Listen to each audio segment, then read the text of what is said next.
हाय hello जय Shri Krishna. Welcome to my channel Priya official. कैसे हैं आप सब? आई होप अच्छे होंगे और आप सभी को बैकुंठ चतुर्दशी की ढेर सारी शुभकामनाएं।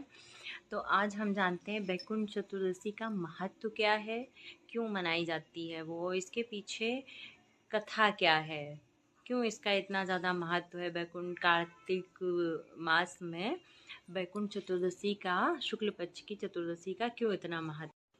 तो इसके पीछे दो कथाएं हैं जो मैं आप लोगों को बताऊंगी और फिर आप लोग समझ जाएंगे कि आखिर बैकुंठ चतुर्दशी मनाने का महत्व क्या है।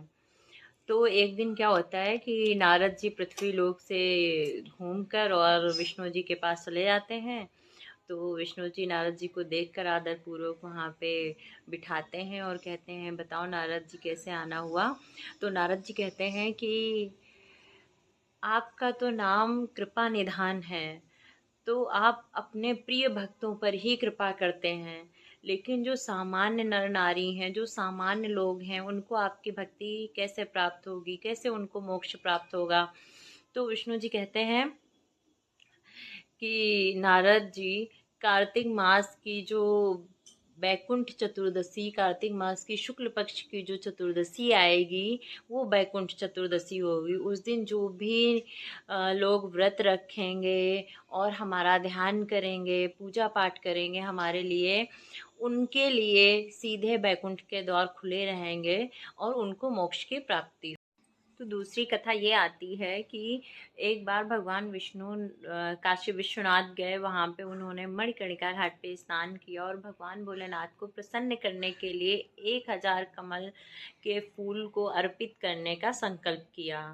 उसके बाद भगवान जी जाते हैं 1000 कमल के फूल लेकर भगवान विष्णु और भोलेनाथ के चरणों में चढ़ाने लगते हैं। तो भगवान शिव जी परीक्षा लेते हैं कि देखें कितने बड़े भक्त हैं विष्णु जी।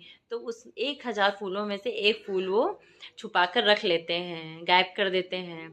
तो भगवान कहते हैं, भगवान जब सारे फूल चढ़ा लेते हैं, एक फूल कम पड़ जाता है। तब विष्णु जी कहते हैं कि हमको भी तो हमारे नयनों को भी तो कमल के समान कहा जाता है, कमल नयन। तो अपनी एक आंख को वो निकाल के भगवान शिव के सामने अर्पित करने लगते हैं, चढ़ा देते हैं।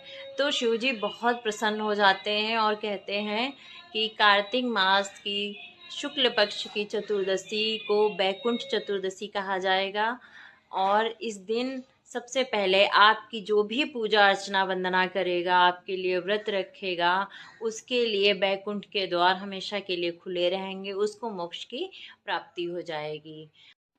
और भगवान विष्णु की भक्ति से शिव जी इतना प्रसन्न हुए कि जो भगवान के पास सुदर्शन चक्र है वो लाखों सूर्यों की कांति के समान है। तो वो भगवान शिव ने आज ही के दिन, वैकुंठ चतुर्दशी के दिन, भगवान विष्णु को दिया था और बोला था कि जो भी आज के दिन आपकी पूजा अर्चना करेगा, आपके लिए व्रत रखेगा, आपका नाम लेगा, उसके लिए बैकुंठ हमेशा खुला रहेगा।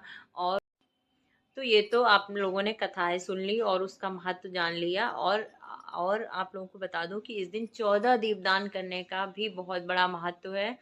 चतुर्दशी है तो 14 दीपदान किए जाते हैं। और चतुर्दशी का दीपदान, इसमें समय का है कि रात में आप 12 बजे से सुबह 4 बजे तक के बीच में दीपदान कर सकते हैं।